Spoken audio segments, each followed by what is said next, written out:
All right.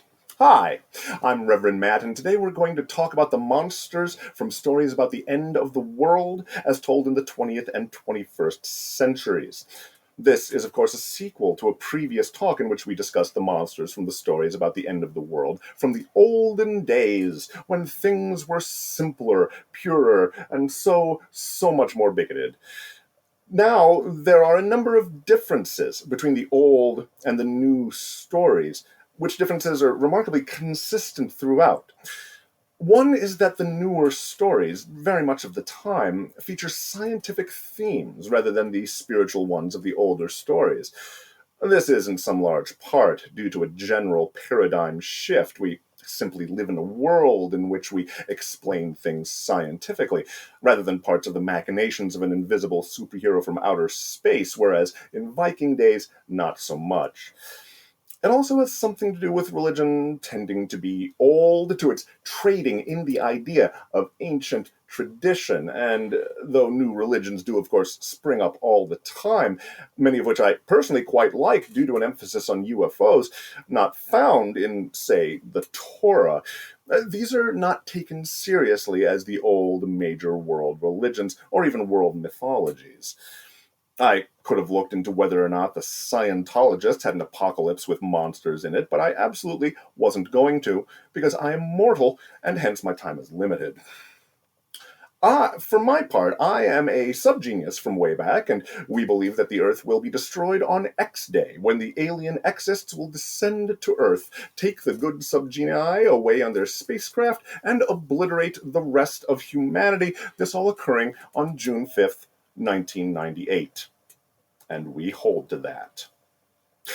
Which brings us to a second major difference between modern Armageddon stories and old ones. The newer ones are fiction, which is to say they admit they are. These will all be from novels and movies and role-playing games, rather than from people telling you that they have seen the actual future, which was how it was in old religious revelation. Nowadays, if somebody tells you that they are entirely certain how the world is going to end, sit them down, get them a glass of milk, and call the police. The recent stories tend to be grimmer than the older ones as well, and grimness may sound like a remarkable scale on which to measure apocalypses, but as those of you who saw the previous show will recall, the old ends of the world promised a new world in the wake of the destruction, often one free of the miseries of this one. After winter must come spring. This is less popular in the modern apocalypses, though, many of these stories having unhappy endings, and the happy endings often consisting of nothing more than the survival of the protagonists still in their ruined and blasted world. Why this is, well, it's difficult to say. Some would claim that it's a question of realism, but the end of the world has happened more or less 0 times, and so accuracy is actually impossible. And anyway, the telling of stories is always some manner of magical thinking, creating a narrative for a reason to teach or inspire. So why did these turn bad? There are those who would say that this is because they are technological rather than theological stories, and this is what makes them grim. But this sort of thing generally comes from the people who think that science has removed all wonder from the universe, who are people who don't know about dinosaurs or space photography. There are those who believe that this grimness is a product of luxury, that the culture that produces these stories, or most of them, is the most powerful and safest the world has ever known, but since it is nevertheless composed of mammals, which are provably terrified at all times, it creates stories of things being really terrible to justify its constant instinctive panic. It could also be that technology has led to our surroundings and conditions changing so rapidly and constantly that we are jittery about possible outcomes.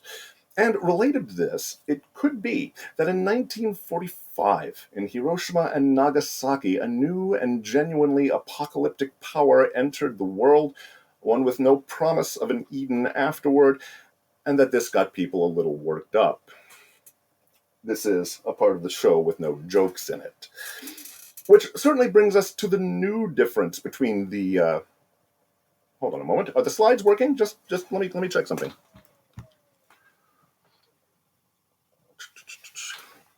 Sorry about this, folks.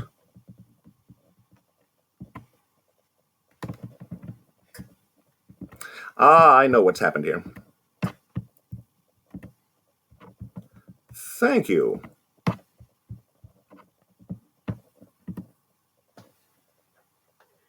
All right. Here are some slides you've missed. Terribly sorry about this. Here's UFO religion, Church of the Subgenius, space photography, and mammals being terrified. Not too much missed. So, this all that I've said brings us to the fourth difference between the old and new eschatons, where the ancient Armageddons that were big and detailed and weird enough to have a bunch of monsters in them basically numbered 3. Now they are numberless, and most of them post-dating 1945. And even though we will only be discussing the monsters here, and hence leaving out all of the world ends that have none, this could still be an entire college course, one that I am just not teaching. The university keeps calling security. And so I will be missing your favorite apocalypse monster. I do this to spite you. Instead, I will be focusing on the ones that are especially important to the genre, and also the ones that are my personal favorites, because, of course, it is my show, and I do what I want. We will begin with the first great flourishing of modern fictional apocalypses, which are, of course, the nuclear holocausts. Now, fairly early in atomic science, it was determined that its radiation caused mutations in living things. And so this led to the fictional creation of countless atomic mutants, almost all of them based on an understanding of the genetic principle of mutation that appears to have been derived from perhaps some manner of blow to the head after falling off of a wagon of some kind. When genes mutate, when they change and in so doing give their possessors traits not inherited from their progenitors, they do so more or less randomly. Some things are more common than others. House cats, here's a second picture of cats in my internet presentation, come in all sorts of different colors and patterns because this is a relatively common sort of mutation. But what is not common is that the mutations be especially beneficial to the mutants. Sometimes they are, sometimes they absolutely are. That is an important part of how evolution works, but even then the benefits are small and incremental, amassing over generations rather than turning anything immediately colossal or having lasers coming out of its eyes. A pig was born in the wake of Chernobyl with no eyes. Nuclear radiation causes leukemia, which is relatively useless from a crime-fighting point of view. The Teenage Mutant Ninja Turtles are bad science, and nobody on this planet is more unhappy about that than I am. Gamma radiation does turn you giant and green, though, right on the spot. That's real. In any case, if the world has been destroyed by nuclear conflagration, and if we're telling a story about it, some of those mutants are going to be awesome, or at least interesting. One great progenitor and archetype for how this works is the 1956 film World Without End. This film starred Hugh Marlowe, who starred in a lot of films where he was opposing scientific evil in a manful fashion, and also starred in the extraordinary 1951 The Day the Earth Stood Still, in which he opposed scientific good in a manful fashion, which makes his later heroism difficult to watch for fans of the day the Earth Stood Still, which you should be. It's an amazing picture. The original, you understand, not the remake with Keanu Reeves. Some of us are old enough to remember when everybody didn't love Keanu Reeves. What does all of this have to do with World Without End, you ask? Well, I'm not going to tell you. Marlowe plays the scientist on board a spacecraft making a trip around Mars in 1957, which is what you call optimism. And then crazy space stuff happens as well, and they wind up crash landing on Earth in the year 2508, 320 years after a global nuclear destructive event. They have to fight some spiders that have mutated to be gigantic and also completely goofy looking, but it's hard to keep yourself together in bad times. And then they have some trouble with the mutates, who are mutated humans, not the giant or psychic or maybe teleporting kind, but rather debased and savage. They escape into an underground realm filled with human survivors which are technologically advanced and culturally sophisticated, but frail and lacking in virility. Literally, their birth rates are going down. And as such, the underground women find the astronauts wildly attractive, admiring them while they're shirtless, and yes, thousands of years of human culture has been reduced to ashes, and the planet is a burned-out cinder, but what if we're more attractive to women here? So anyway, our heroes are driven to the surface again after a little bit, and Hugh Marlowe fights the leader of the mutates, because that is like the first thing they teach you in astronaut school.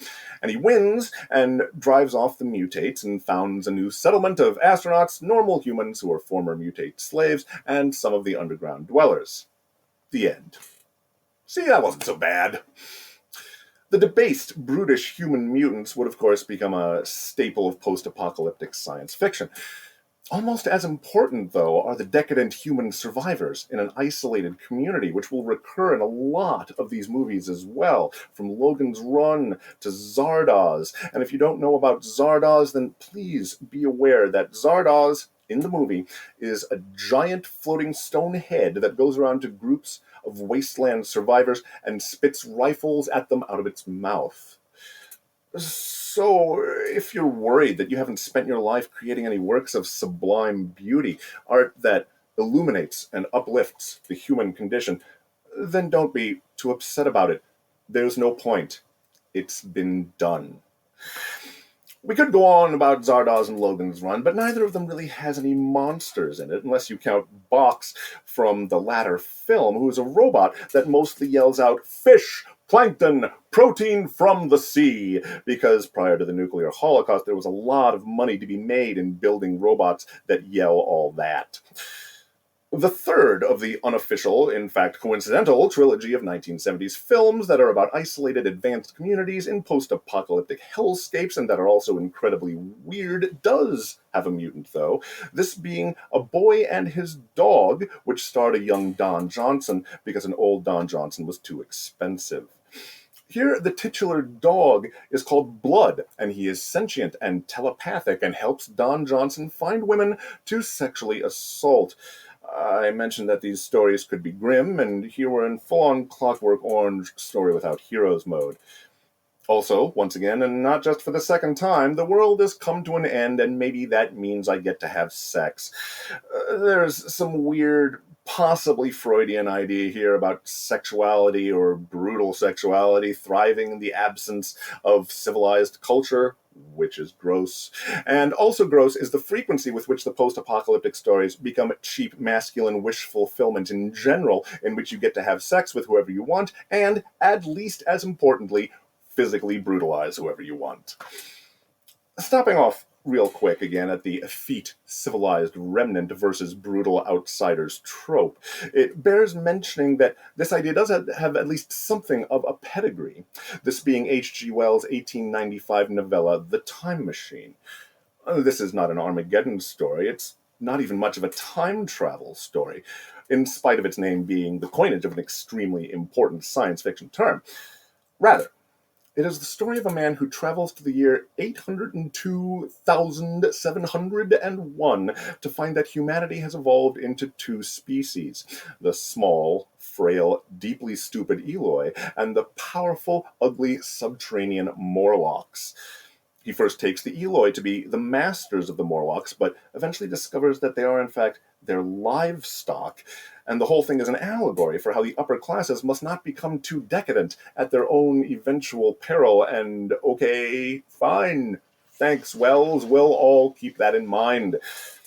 Though, since really all of us would be future Morlocks, maybe this with the 1% as cattle does bear thinking about. Elon Musk probably wouldn't be too good at it, though. Difficult to herd.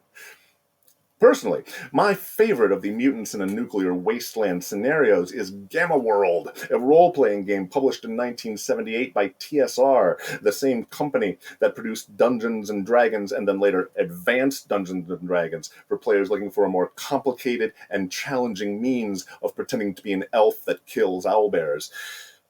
I make gentle sport, but in fact, tabletop role-playing games are one of the best of all modern sources of monster creation.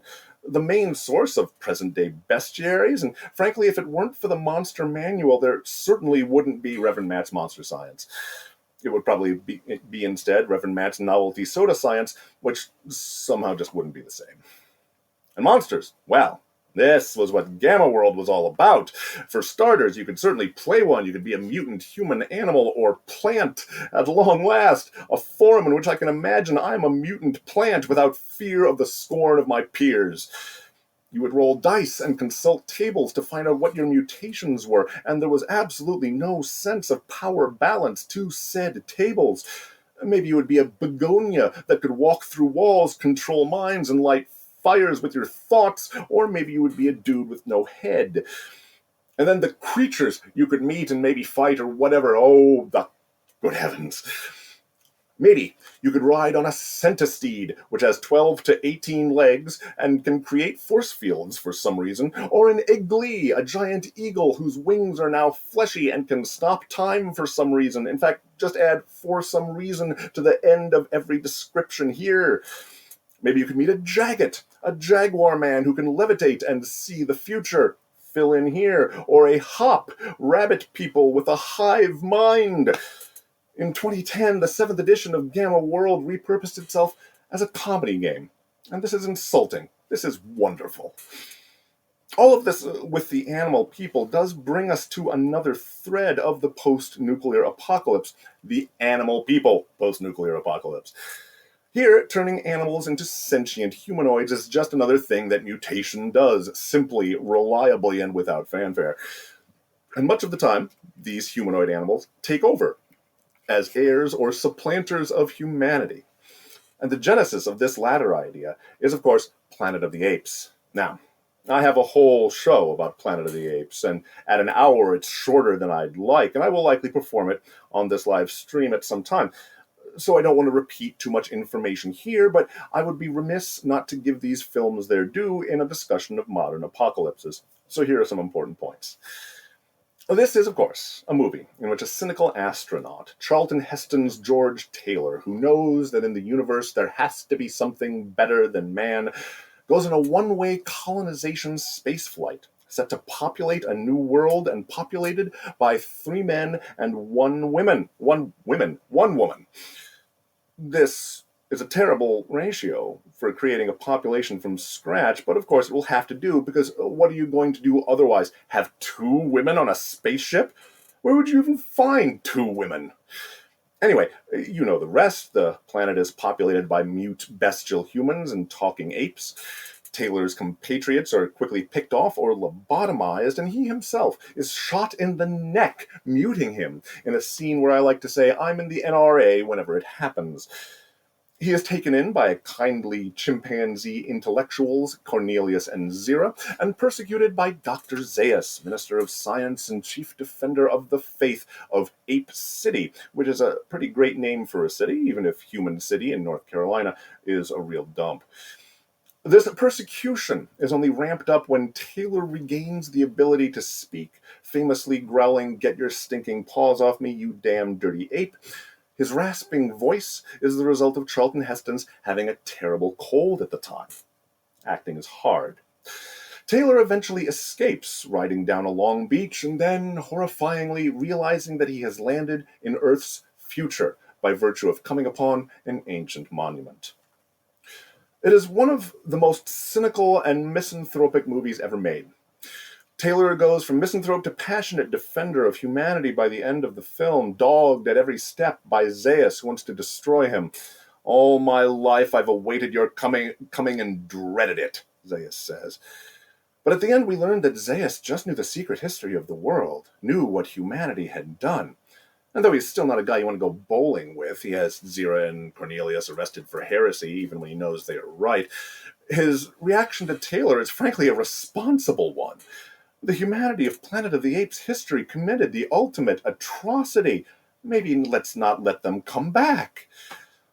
Remarkably, its sequel, Beneath the Planet of the Apes, which I'm going to spoil the ending of, but that is okay because don't see it because it is terrible, doubles down on the ending of the world. All of the Armageddons we have here discussed, and most of the ones we will be discussing, are ends of civilization rather than the literal planet.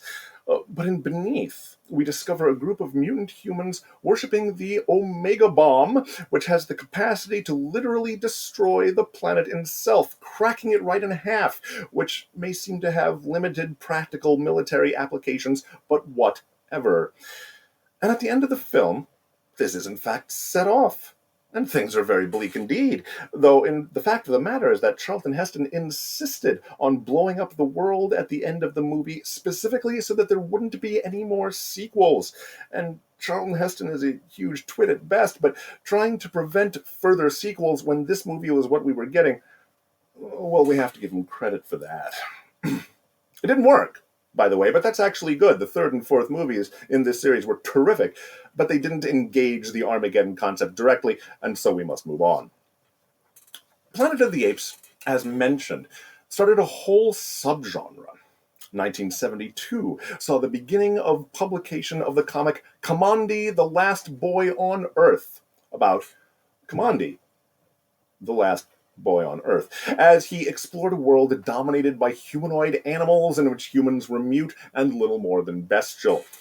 This was in fact conceived of after its publisher, DC Comics, tried and failed to get the license of Planet of the Apes to do comics of it. And so we again learn that copyright law really does prevent people from stealing your ideas. It prevents it so hard. A supplement to the Teenage Mutant Ninja Turtles role-playing game called After the Bomb also gave us a post-atomic world dominated by humanoid sentient mutant animals, though, in this case, they were the heroes, and the human remnant trying to wipe them out were the villains, and this is, of course, just incredible. Look, you can have your demise of civilization fantasies of unfettered violence and sex. I'm going to pretend to be a talking porcupine fighting future Nazis. Sentient mutant kangaroos loom large in Tank Girl, though they do not dominate the world, because kangaroos dominating the world would be weird. They just sort of exist in the comics, which are loose and satirical, though in the movie, they are unstoppable badasses called boomers, and one of them is portrayed by Ice-T because when OG Original Gangster came out, everybody said, you know how I envisioned this guy? As a kangaroo. Comics have also gone in for regular post-apocalyptic mutants, the rebuilt civilizations patrolled by ruthless soldier police of Judge Dredd and Grendel have them. And again, we could go on, but we are near the halfway mark of this talk, and we've only gotten to one sort of apocalypse, and so we must move on. Until very recently, we went through quite a number of years when you could hardly say the word apocalypse without the word zombie in front of it. Remarkably, the genesis of this subgenre is not actual zombies, but vampires. Here things kicked off in Richard Matheson's 1954 novel I Am Legend, in which most of the population of the Earth is transformed into pale, nocturnal, blood-sucking monsters, which is to say Godzillas, werewolves, vampires. But these are not the gothic sort, not standing around giving people looks that are simultaneously brooding and sensual, though when I try to give people brooding looks, nobody wants to hook up with me, they just tell me to get off of their lawns. But anyway, these vampires move in hordes, and many are psychotically violent, and the protagonist, Neville, is the last man on Earth, which sounds like it would have advantages, like you could just go and sit in everyone's chairs, but no dice. Vampires. I Am Legend has been filmed 3 times. The first was in 1964 as The Last Man on Earth, in which Vincent Price played said last man, and dude, I want Vincent Price to be solely responsible for rebuilding human civilization so badly. Maybe Elvira's the last woman on Earth. This is amazing. The second was 1971's The Omega Man, where the last man was Charlton Heston and Sad Trombone.Wave. This is the sort of part he would get after Planet of the Apes, which was actually sort of ironic because his inclusion in that movie was essentially stunt casting. He had just come off of a string of roles as Messianic Superman, Ben-Hur, and the Ten Commandments, that sort of thing. So to have him laid low by talking apes would only strengthen the effect for the contemporary viewer. Ironic, then, that the success of this film would lead him to becoming the hounded sane man in a world gone mad in such films as The Omega Man and Soylent Green, which latter film involved, while we're spoiling things, a popular food source being revealed to be made out of people. Of course, were this to actually happen, whatever outcry followed would be mocked by half of America for being staged by teary-eyed SJWs. Speaking of which, Heston would later go on to head the National Rifle Association, an extremely powerful organization devoted to telling us that automatic weapons aren't for killing people. What they are for, then, is as yet unrevealed. Perhaps a dessert topping. And the last man on Earth in 2007's I Am Legend was Will Smith, who is very charming and seems like a good guy, and I don't remember if we were maybe getting tired of him by 2007. A fourth movie, inspired by I Am Legend, though not a licensed adaptation of it, was George Romero's 1968 Night of the Living Dead. It's not the first zombie film, but it is the first truly frightening one, as well as the first one where they overrun the world, and it brought remarkably sophisticated social commentary to the genre.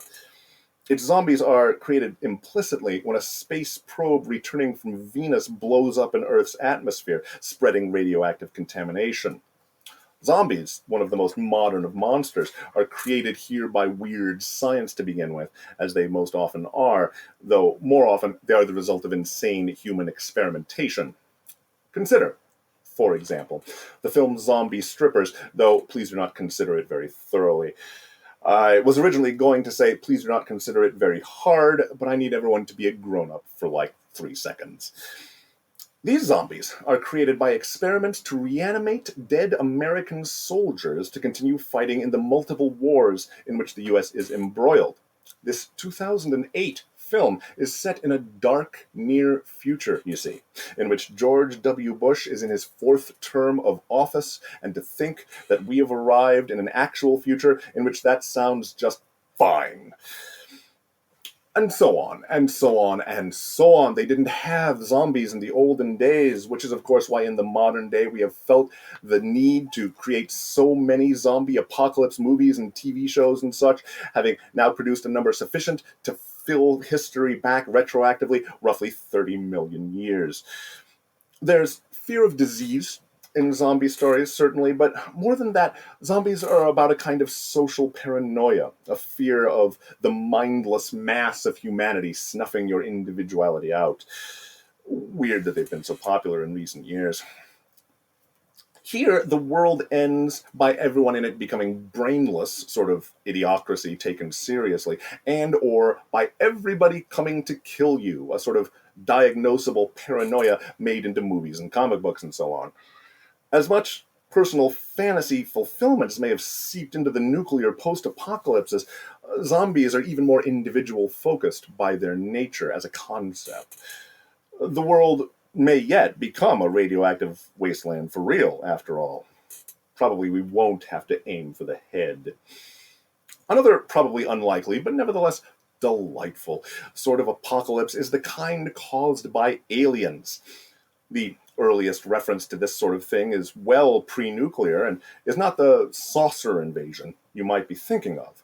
Rather, famed horror author H.P. Lovecraft created in his Cthulhu mythos a universe in which enormous aliens with attributes literally incomprehensible to the physical human brain will eventually ring down the curtain on humanity, an idea introduced, if not actually depicted, in 1926's The Call of Cthulhu. In this story, basically a submerged land is heaved up out of the Pacific, and an enormous humanoid monster comes out of it, and that's what's the word I'm looking for? Bad. The monster is colossal and terrible and full of portent. As his city rises, terrible dreams are had worldwide by madmen and people of artistic temperament. the two equated here, though speaking as someone who has been a stage manager on a number of occasions, let me just tell you that creative people are, in fact, the most rational people in the universe. The creature has a name, Cthulhu, and a global secret cult worshipping it, and a background. It and its compatriots came down from the stars millions of years ago. Lovecraft actually uses the word vigintillions, each such of which would be a 1 with 63 zeros, which is 1 with over 50 zeros longer than the total age of the universe, which is itself a span of time too great for the human mind to adequately analyze. Lovecraft gets excitable. There, Cthulhu and his minions set up their city of R'lyeh, which would sink under the waves, trapping them, waiting for the city to permanently rise again and free them to retake the earth. And of course, it's the great Lovecraft classic. The mythos he invented is named after its creature. The very popular role-playing game is named after this story, and so on. This is partially because it was the first story to really bring together all of the elements of cosmic horror that Lovecraft had been developing for some time. The inconceivable space entities, humanity's tiny place in the universe, and the secret history of Earth. It's also because it remains one of the best cosmic horror stories. Lovecraft was trying to create a sense of genuine alienness, of concepts and experiences outside of the human capacity to comprehend, this being a thing that it may be literally impossible for the human mind to produce. But this is one of his stories that comes closest. Cthulhu heaving up out of non-Euclidean R'lyeh, where the angles and the architecture seemed impossible and unreal, truly does edge upon giving a sense of sanity-destroying impossibility. Cthulhu is, of course, an evil god, and in fact neither of these things. He is not, in fact, a god. Lovecraft was a strict materialist, and Cthulhu and his ilk were merely powerful aliens, but incomprehensibly powerful aliens. Not entirely from the material universe as we understand it. They are advanced beyond us as we have advanced beyond insects, and we have as much chance of understanding them as the bugs do us. And as such, they care nothing for us. They hold us no malice, because we are too far beneath their notice to care, and so too will they sweep us aside unthinkingly in the end. Sometimes they seem to respond to their human cultists, but one writer has equated this with suddenly having a group of ants in your house stand in a circle and call out your name over and over again. You might do what they ask just to see what would happen. It is very popular in the modern Cthulhu fandom to treat him as an evil god, nevertheless, consuming human souls and bringing about the end of the world.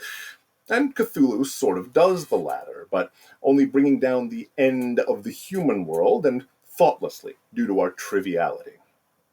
And that is much scarier, much more interesting conceptually, than just making Cthulhu another stand-in for Satan, an impossibly powerful entity who cares about some primates and whether or not they're masturbating. So this, then, is the major misunderstanding of Lovecraft.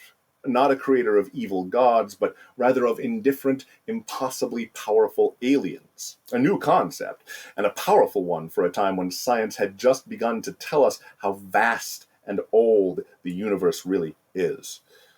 This was an apocalypse of indifference, of humanity's smallness in the universe. How dare we even imagine that our species, let alone culture, is immortal, and that our extinction, when compared to the vastness of eternity and infinity, has any significance at all. Lovecraft never actually wrote a story narrating his conception of apocalypse, but he did spawn an entire genre of cosmic horror, and some who have written in it have engaged his variety of alien apocalypse. In 2013, Guillermo del Toro, who, as we can see here, is my best friend, released Pacific Rim, a movie in which huge, bizarre alien monsters come from beyond reality to bring destruction to Earth. Some of Lovecraft's gravitas, his existential horror of humanity's insignificant place in a vast universe, is lost, however, because what happens next is that those monsters are punched by giant robots. This is probably the Del Toro film most aimed at 10-year-old boys, with its men in muscle suits piloting 250-foot fist robots, and Idris Elba as a man named Stryker Pentecost of the New Haven Pentecost, though it does bear mentioning that Idris Elba is not always for 10-year-olds. He does deliver in this film the famous line, "We are canceling the apocalypse due to lack of interest."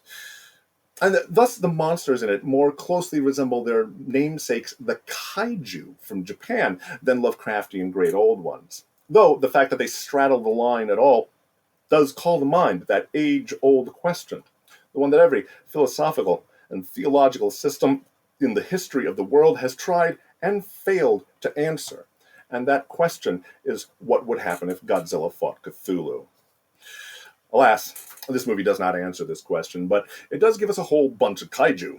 Now, Del Toro specifically forbade his design team from watching old kaiju movies for inspiration, wanting his monsters more original.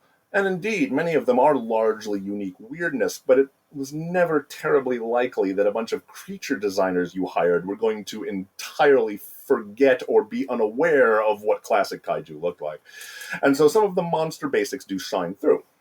And hence, you have the reptilian kaiju, called Raiju, the pterodactyl-like Otachi, the simian leatherback, Del Toro's favorite. Also, there's Knifehead, so called because his head resembles a knife, and who calls to mind the Gamera villain Guiron. According to Wikizilla, Guiron acted as the guardian dog of 2 brain-eating space women, and that is an amazing sentence, and I cannot improve upon it.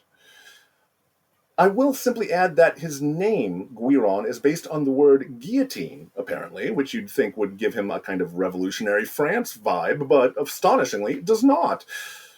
An even greater plurality of monsters appears in 2012's Cabin in the Woods, a sort of deconstruction of the horror movie genre up to that point, in which a powerful secret organization lures a group of youths into a horror movie scenario as a sort of ritual sacrifice to prevent the rising of sleeping Lovecraftian entities, which at the end goes wrong. The horror movie cliches are themselves essential elements of the ritual. The jock and the fool and the virgin, the cabin, the kids accidentally summoning the monster themselves, the splitting up, and so forth. And it's a story about the old sacrificing the young and about the voyeurism of the horror genre. And it also has versions of every horror movie monster kept in small glass cages connected to an elevator system, and it is a fact that I upgraded to Blu-ray specifically so that I could carefully study this shot. I'm generally a gentle sort of person, but I'm always on the side of the monsters, and there is a bit in this movie where a bunch of elevators suddenly open, and a variety of monsters surge out and set to slaughtering some army guys, and the first time I saw this movie, I raised my hands before me like I was receiving a gift from the gods. In fact, if you will indulge me, a personal story, I had the good fortune of attending a preview screening of this movie 8 years ago, hosted by its co-writer Drew Goddard. And the man was a raconteur, full of stories, too many to repeat here, though I will recount 2 incidents. Sigourney Weaver has a cameo in this film, and when she arrived on set, they gave her a tour of things, and she was entirely gracious and friendly, and then at the end she asked, "I understand there is a werewolf in this movie. May I see the werewolf?" So they showed her the werewolf, and she spent the rest of her time on set hanging around it as much as possible. So good. Also, in the middle act of the film, the protagonists accidentally summon a zombie redneck torture family out of a smorgasbord, unbeknownst to them, of possible horror monsters, and they deal with that family for a while. So, during the Q&A after the film, I raised my hand and asked Mr. Goddard, in a film with every horror monster, why zombie redneck torture family? And he said, well, things get so over the top in the 3rd act that we wanted the middle part to be something more familiar, something that wouldn't challenge the audience quite so much. And so I responded, so zombie redneck torture family for its mundanity, which got a laugh out of the audience. I hadn't invented Reverend Matt's Monster Science yet, but this must have been a precursor. Also, here's me being strangled by Dan Payne, who played a member of the zombie redneck torture family. Of course, alien attack of a less mind-shattering variety predates even Lovecraft, its template being set in 1898, by H.G. Wells again, this time with War of the Worlds. This is not really an Armageddon story, though, as the alien invasion ends at a point where it appears that regular current human civilization could just be rebuilt, which is a shame, because I could do a whole one of these about War of the Worlds, and perhaps someday I will. But it does have an apocalyptic sequel, not by H.G. Wells, in the form of the 1973 debuting Marvel Comics character Killraven. Killraven's adventures are set in a world in which the Martians attacked a second time in the far-flung future of 2001, and were victorious this time, destroying human civilization and keeping its remnant as slaves. Jonathan Killraven Raven is a freed gladiator who wanders the eastern seaboard with his companions, seeking to overthrow Martian oppression. Said companions include Carmilla Frost, a scientist, seen here in her science outfit, and her clone, Grok, who is an imprecise clone, you understand. Also, there's Mint Julep, who is part plant, and as you can see, we're through the looking glass on this one. This is a full-scale Gamma World post-apocalypse where the overthrowing of order has resulted in chaos of the most awesome variety. We're just going to quote the Wikipedia article on Killraven directly. Killraven tames a mutated serpent horse to use as his mount, and his freemen battle Sunrage in Battle Creek, Michigan. In this encounter, the antagonists' names are anagrams of the Battle Creek-based Kellogg Company's breakfast cereals. The freemen meet the flirty and sensual Volcana Ash, who helps them battle Atalan and the Death Breeders. After learning that his brother Joshua Deathraven is still alive, Killraven fights Martian slaves alongside a time-traveling Spider-Man. The freemen eventually reach the Everglades, where they encounter a military cadre of survivors and the butterfly-like Morning Prey. What more could you possibly want? Out of anything. Out of storytelling. Government. Love. If the Marvel Comics Cinematic Universe Phase 6 isn't just Killraven, we have to burn Hollywood to the ground. Remarkably, most of the really significant alien apocalypses of the non-cosmic variety and the cosmic variety are literary. 1953's Arthur C. Clarke novel Childhood's End is another one, and it is very different from most of these others. In this book, the alien overlords, which bear a disturbing resemblance to classical Christian demons, arrive on Earth and take over, but mostly leave humans to themselves. And indeed, we move to 100 years later where everything is fine and humanity is doing great, but the overlords' true purpose comes to be revealed. They are here to usher humanity into its next stage of evolution, in which we gain cosmic consciousness, a single group mind, and transcendence of the material world itself, joining other species in the universe that have achieved this previously in something called the Overmind. The overlords are servants of this overmind. They're scientifically incredibly advanced, but lacking what it takes to ascend into the overmind themselves.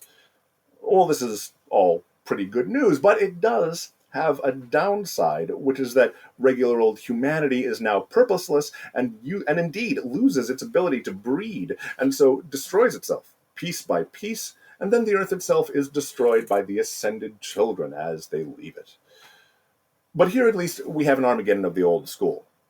The world ends, yes, but there is a purpose to it. The old is swept away to clear the way for the new, for a better way, a more beautiful destiny. Clarke would later revisit the theme of transcendent human evolution in 2001: A Space Odyssey, a film by turns terrifying and numinous, its every frame a painting, which is a movie that some people don't like because it is very slow, and also because nobody ever walks away from an explosion without even looking back at it. It's like it's not even a movie. The 70s comic series of 2001 sort of spiraled away from the film's meditative qualities.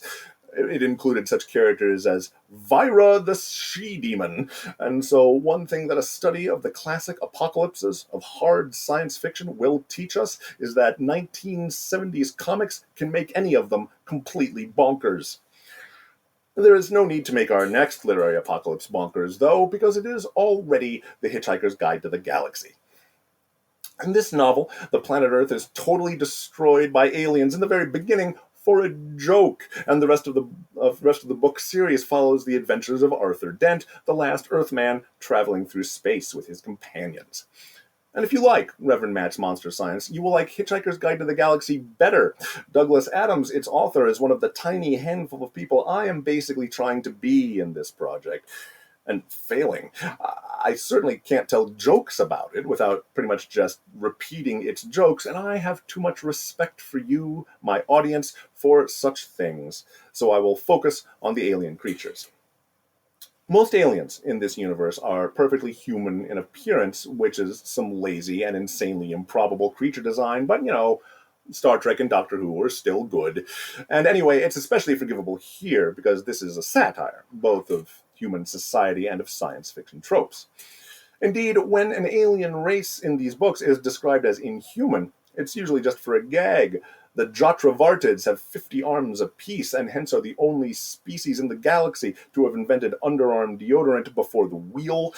The Huluvu are a super-intelligent shade of the color blue, and so on. One non-human alien species, though, of particular importance to the story and to our specific topic, is the Vogons, who do the actual destroying of the Earth. They do this to make room for the construction of a hyperspace bypass, nothing more lofty or powerful than this. They are a species of utter bureaucrats, and hence utterly detestable. They're huge and green and corpulent and write terrible poetry, and according to the original radio script, Hitchhikers had its start as a radio series, becoming a novel later. Their highly domed nose rises above their small, piggy forehead. This has been interpreted visually in two ways. The nose simply stretched above the forehead from a normal position in the 1993 comic book adaptation and the 1981 television version, whereas it simply rests on the forehead in the Illustrated Hitchhiker's Guide from 1994, as well as in the 2005 film. And now, you have the information you need about Vogon noses. The sequel to The Hitchhiker's Guide to the Galaxy is The Restaurant at the End of the Universe, and it ups the apocalyptic ante. The end of the universe in question is the end of the universe, the end of time, the universe's ultimate final destruction, where they have built a restaurant so that people can go to it and watch it and then return safely to their own times. There's a sort of MC there, Max Quartelpleen, who narrates the proceedings and who says things like, "Watch this final end of everything and then return home to your own eras and raise families, strive for new and better societies, fight terrible wars for what you know to be right." It really gives one hope for the future of all life kind. Except, of course, that we know that it hasn't got one. This, then, is Douglas Adams' apocalypse. Much like Lovecraft's, it is one of perspective, of the universe simply being too enormous for humanity's influence to be important. But this is not played for horror, but rather for comedy. One of the first messages that the last survivor of the destruction of the Earth itself, for trivial reasons, sees after that very destruction is, famously, don't panic. If human life is meaningless, maybe that's actually freeing. Maybe you can do what you like. Don't hurt people. Maybe don't hurt people. There are some few apocalypse monsters that are neither mutants, nor zombies, nor space aliens. The comic book Cadillacs and Dinosaurs features an Earth ravaged by pollution and natural disaster, and also full of dinosaurs and other prehistoric animals, which came to be after a science experiment gone wrong leads to the recreation of all of the history of evolution at once, which is not a thing. That is not how evolution works. If it were, do you think I'd be here telling stories about science fiction novels? No, I would have a lab. The 2019 film The Silence starts with the discovery of the Vesps underground. They are blind, subterranean piranha pterosaurs that then swarm the Earth, killing everything that makes any sound. It is often thought to be an inferior retread of the previous year's A Quiet Place, with alien monsters who behave similarly, but The Quiet Place does not feature a pterodactyl apocalypse and therefore is inferior. Those are the rules. 2002's Reign of Fire proposes a dragon apocalypse, actual dragons sleeping under the earth and occasionally awakening to cleanse it of all life, as they did with the dinosaurs. It's an excellent, underrated movie. featuring Gerard Butler as a charming, affable sidekick character rather than a giant talking abdominal muscle. And it ends with the destruction of the Dragon Queen, which means the end of the reign of the dragons and a chance to genuinely rebuild. An unusually upbeat ending for these stories of mere survival that we have mostly seen here.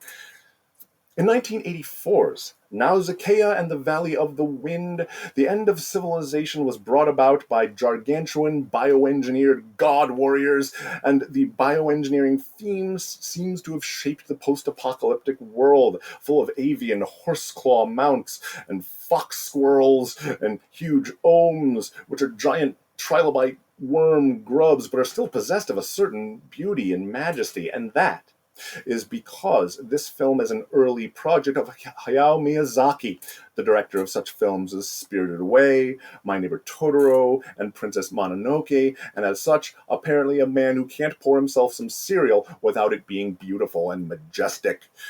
And thoughtful and kind as well. Nausicaa is an environmentalist and an anti-war film in which the day is saved through love and interconnection, and poison and ruin gives way to new life. Also, the voice talent of the English dub included Patrick Stewart, Uma Thurman, and Mark Hamill, and I just want to hang out in that room so badly.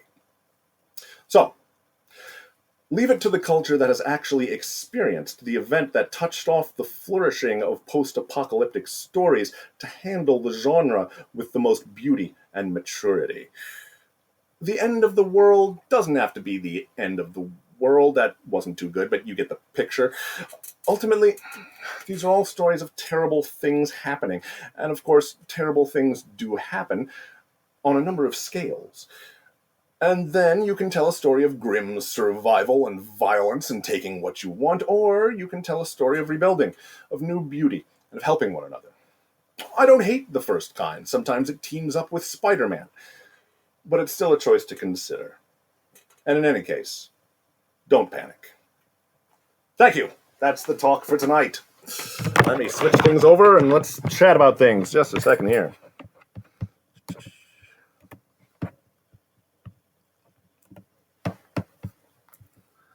All right. Hello, everybody. Thanks for, who is your favorite Teenage Mutant Ninja Turtle and why is it Donatello? I mean, come on. Because he does machines. That's easy. That's the easiest question. Thank you very much. Thanks. Hi, everybody. Thanks for being here. Thanks everybody for watching. This is every Thursday night I do this. Next week I'm doing Weirdos of Middle-earth, which is the Monsters of Middle-earth. Week after that, I'm doing Raining Cats and Manticores, my cat monster show. Some of you might be interested in that. Please donate if you can. Matthew Kesson on Venmo. My email or phone number on PayPal, or the PayPal button is below me. You can either scroll down or make your thing full screen. All of the money that I make off of these goes back into Monster Science. I've got plans to develop it.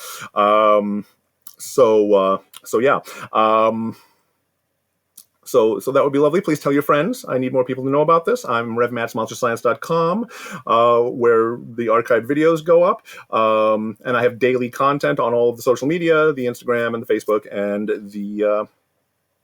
what's the other one? Twitter. And there's more besides that. Let's see.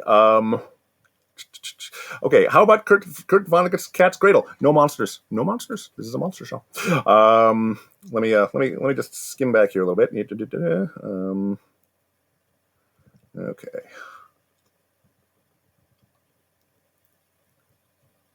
All right, questions. Come on. All right. This is so tricky.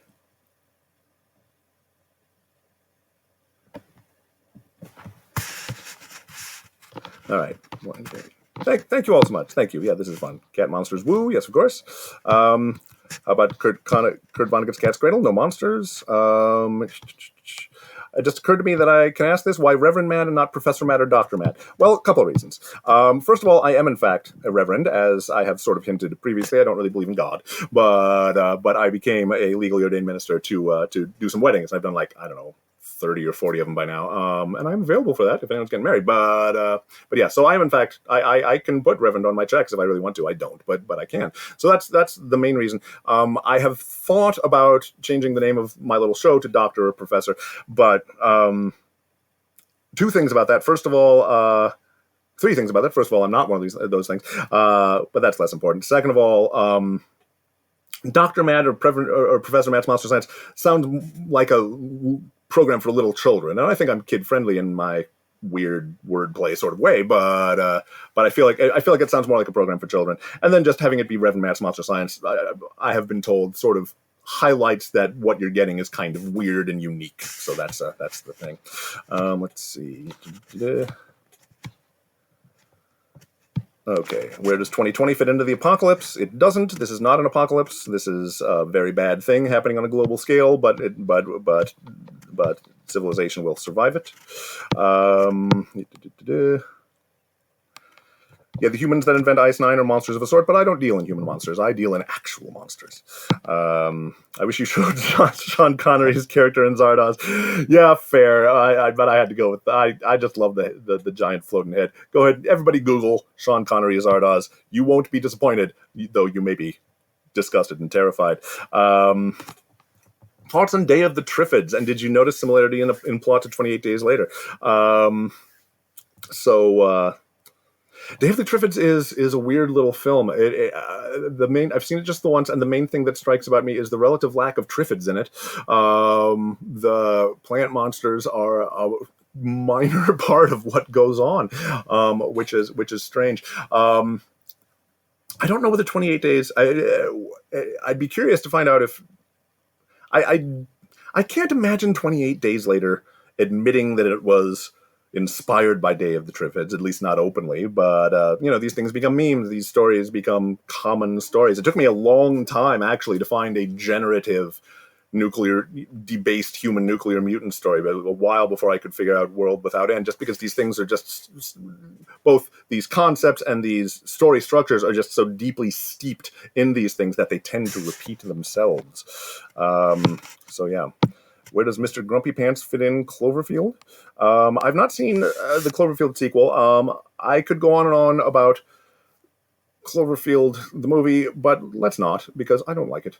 It's fine if you like it. I just like some spectacle in giant monster movies, and this was a movie. This was a haunted house movie, and it's more effective in a horror movie to make the monster not visible. But even in, like, Alien, you finally get a good look at it. Not a 20-minute good look, a couple of second good look, but it's enough. And you don't even get that in Cloverfield, and it makes me angry. And at least in that particular movie, I mean, that's a kaiju movie. New York is wrecked a little bit, but that is certainly not the apocalypse. Since we agree that robots equal monsters, is there an honorable mention out there for the Terminator franchise? Yeah, essentially an honorable mention. Robots sort of equal monsters, and the Terminator robots are good monsters. And I had them on the list, but I had to exclude them for time, just because robots are kind of borderline. Can I do a show about Gravity Falls? I probably can. I don't know if I am going to. Any thoughts on Night of the Lepus and Killer Rabbits not in Monty Python films? Well, Night of the Lepus is interesting because it's supposed to be an allegory for rabbits in Australia as an invasive species. They introduced rabbits in Australia, and they just ate everything and drove all of the small local herbivores into near extinction, and it was just a nightmare. And Lepus is supposed to be about that. Nevertheless, it is about giant rabbits, and it's just, no matter what you know about the serious issues that it deals with, it's about giant rabbits. And there's just no. You take an adorable animal and you make it into a horrible monster, and that is always a joke. It is always a joke, no matter how hard you try. That's fine. I like jokes, but that's a thing. Does Night of the Comet qualify? I don't think any monsters. Are there any monsters? I mean, there aren't any monsters in Days of the Comet, which is the original H.G. Wells thing. I mean, humans are changed in their brains, but it's not enough for monsters. I think you should give 10 Cloverfield Lane a shot. It is very different, better than the first one. That's from Duck, who I do trust. Hellboy was a thing that was so I may just Hellboy is a thing that was in the original outline and that just didn't make the cut, mostly because I didn't have much to say about it. But in the later Hellboy comics, a full scale Cthulhu type apocalypse does occur. Huge, ancient. They are kind of more supernatural in Hellboy, but huge cosmic, incomprehensible deities, in fact, rise and start striding the earth and destroying cities and turning humans into frog monsters, which are basically Lovecraft deep ones. And it's this huge, big, terrible thing. And we go along with the BPRD, the Bureau for Paranormal Research and Defense, trying to contain the destruction that they can't. That is just completely wrecking everything. So yes, it's reasonable to be surprised by that because it was very close. Audrey 2 is solidly minor Cthulian. I can accept that. That's perfectly fine. I mean, it's certainly weird. So yeah, I'm perfectly fine with that. Questions? More questions.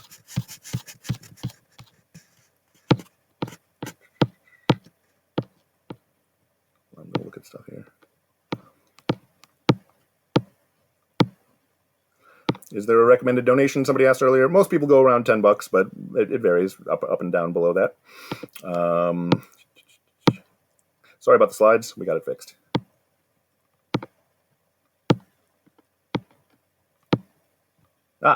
When you're doing what to do in case of dinosaur attack again? Probably in a little while. I just did a dinosaur one 2 weeks ago, and so I'm gonna probably space that out a bit. I might cram it. I want to write one about pterosaurs specifically, and I might do that in between. And actually, at the end of June, I'm going to do one about human evolution, and both in and of itself and the various bananas ways that people have misinterpreted it.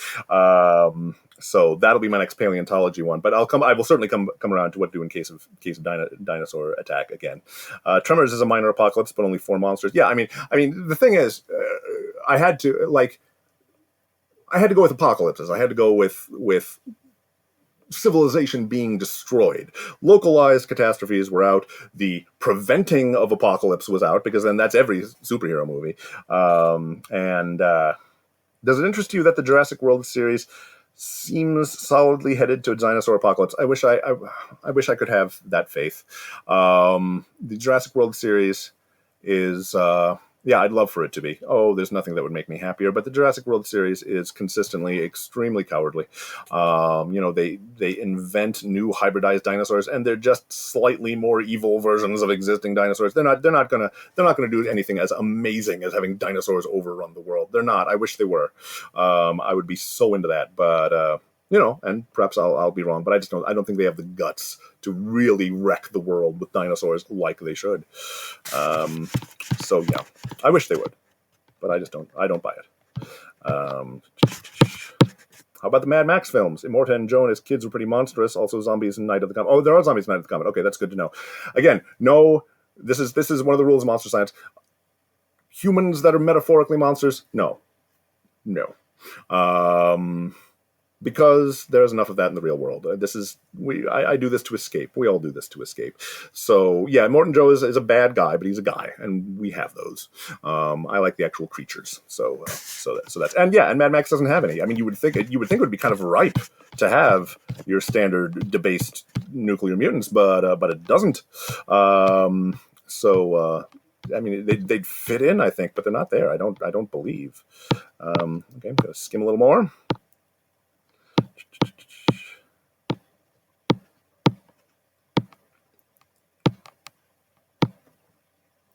Master and Blaster are both very sad. That is true. They are. They do rule Bartertown, and that's pretty all right. But I'd feel better if I ruled Bartertown. But yeah, it's rough, and that's kind of what I'm saying. Is that it's these are grim. These are sadder stories than even like Revelations and Ragnarok and the end of the Fifth Son, which we discussed last time. Let's see. Just wondering if you do get around. The Pill Throne. Mad Max has 2-headed lizards, but they're more adorable than monstrous. Okay, that's fair. And yeah, that is fair. I might have mentioned them, but not really enough for to discuss. Just curious about Total Recall, the mutant humans count as monsters. Yes. We discussed mutant humans a good bit at the beginning. I'm going to confess I haven't actually seen Total Recall. I really should. I know, but thank you for including Nausicaa, brilliant movie. Yeah, mutant humans absolutely counts as monsters. What my question is about Total Recall is whether Total Recall counts as a full-on post-apocalypse. Has civilization been destroyed and we're stumbling through it, or is it just life is bad in the future? Because that's the thing, is that, Blade Runner is not post-apocalyptic. It's just, things have gone badly, but civilization hasn't been wrecked. Okay, thank you, Eric. And a lot of that, like. Even though we brought it up here, H.G. Wells' The Time Machine is not post-apocalyptic as far as we're aware. It's just been 800,000 years, and humanity has evolved weirdly, not because of any global disaster, just because of time. So yeah. So that's why Total Recall isn't in, is because it's a dystopia. I totally knew that this whole time. Any further questions? I'm sure there are further questions. Is Zootopia a post-apocalyptic story? They have human society, but no humans.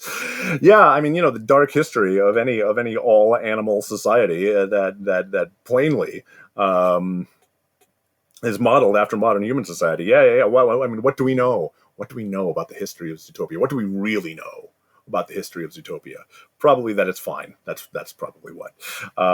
It's like the theory that the Flintstones is a post-apocalyptic society because they use animals to recreate 20th century technology rather than using animals to create, say, Jetsons technology. Why don't they have a pterodactyl that folds up into a briefcase? Let's see. Is there anything redeeming in Robot Monster? It's a post-apocalypse and features a robot who is also a monster. Robot Monster, for those of you who don't know, is a film, an old cornball atomic horror film where the titular robot monster was created by taking a gorilla suit and then a diving helmet. And that's it. It's gorilla suit, diving helmet. And if that's not redeeming to you unto itself, then I don't know what to tell you. That is amazing. That is wonderful. What are your thoughts on Planet of the Apes? Well, I will be going into that at some length somewhere along here. What are your thoughts on the Planet of the Apes reboot / prequels versus the original movies? The original movies are superior. Some of them are. 2 of them are garbage, and then 3 of them are amazing. But the reboots are really good. The reboots are exceptionally good. And I recommend them very highly. Not counting Tim Burton's, I think we all know that, but yeah, the reboots are phenomenal. Not as good as Planet of the Apes because these are extraordinarily original classics, brilliant movies, much smarter than they have any right to be. And the recent ones are terrific also, just not quite as good. Let's see. Do you have thoughts on Red Dwarf, especially the cat? I don't know my deep history. Again, it's a bit of a hole. The cat is amazing. Make myself look big. Has the Earth been wrecked in Red Dwarf? I don't know. I'm man enough to tell you that I don't know when I know something. Robot Monster also has a bubble machine. Yeah, see? Redeeming qualities galore. Thoughts on The Walking Dead as a post-apocalyptic premise? Wait, hold on. How about DC Comics' future Scooby-Doo comic? Haven't read it. Thoughts on The Walking Dead as a post-apocalyptic premise? Well, there was a whole, maybe you missed it, but there was a whole section on zombie apocalypses, and rather than repeat it, I'll put it up as this will go up on YouTube in a couple of weeks, and just watch. Everything I said about the zombies applies to Walking Dead. Any thoughts on the movie Arrival? Aliens come to Earth to prevent our own demise / apocalypse. Does that count? I couldn't include preventions because you think there's a lot of apocalypse preventing movies. There's literally thousands, much of the superhero genre. Yeah, every time somebody prevents the world being destroyed, if I were to talk about those movies, no, can't, too many, can't be done. So yeah. Let's see. I love the movie Arrival, by the way. It's a wonderful movie. but the world doesn't end in it, so it doesn't go in here.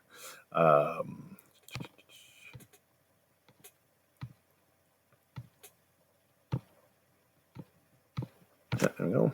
Any thoughts on The Mouth of Madness as an entirely underrated Lovecraft apocalypse film? Well, you said it. It's an entirely underrated Lovecraftian apocalypse film.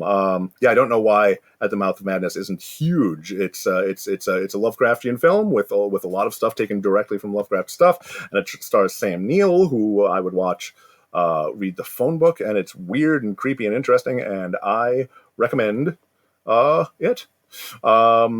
So yeah. Yes, in the Duck Washington, famed Minneapolis theater man, Duck Washington agrees that In the Mouth of Madness is great. So that's quorum. Motion passes.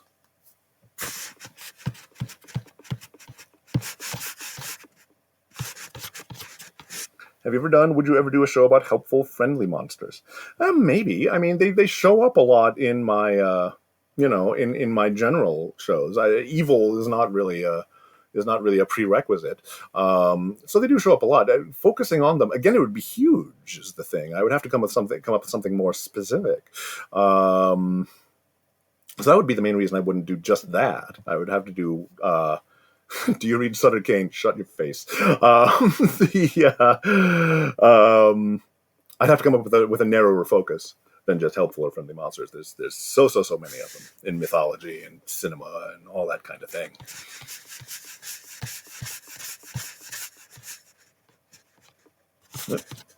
Oh, hey, Stephen King's The Mist should be included in the pantheon here. Yeah, that's another one that just got dropped for time. It's extraordinary and is apocalyptic and it's a good show. I think you all know The Mist. It's very good, but yeah.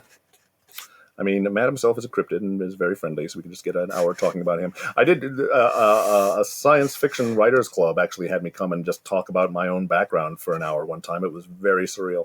It was fun. It was lovely. Would Helpful Monsters be an excuse to feature Denver the Last Dinosaur? I would be more likely to come at Denver the Last Dinosaur if I were to do a thing that I'm more likely to do because it's a smaller category. Is fictional dinosaurs that do not particularly resemble real dinosaurs, but that are entirely fictional. And there's plenty of those, but not 10,000 of them. And so that's where Denver would show up. Also, where the dinosaurs would show up. I could talk about the dinosaurs. If I thought people would watch, I would talk about the dinosaurs forever.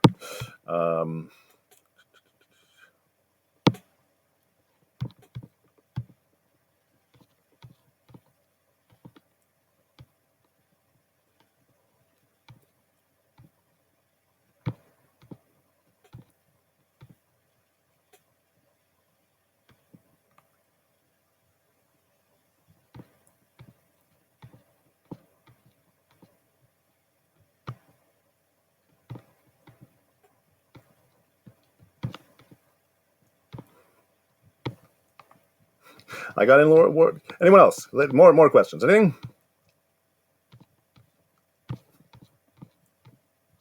There we go. Would Annihilation be an apocalypse movie? It leads right up to one, I think. Haven't seen it. Don't know.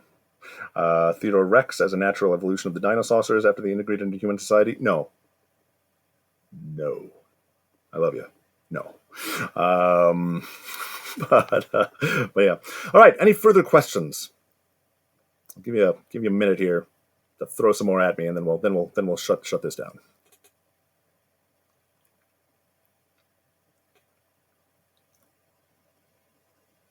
Wasn't Whoopi Goldberg in that? Yes, she was. Whoopi Goldberg was in a lot of things.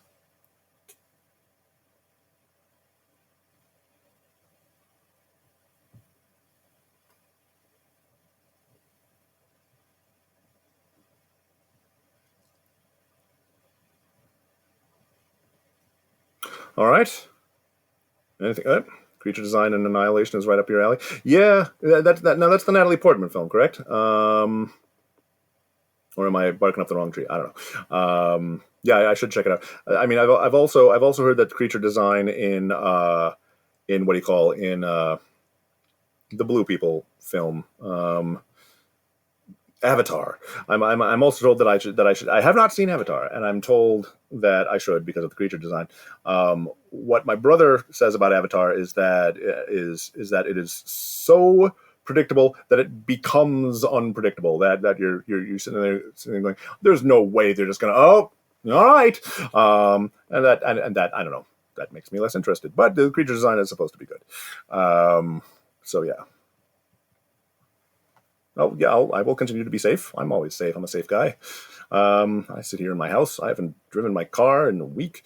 No, it's fine. You're very kind, though. Thank you. Thank you very much. Thank you. You're very sweet. Uh, all right.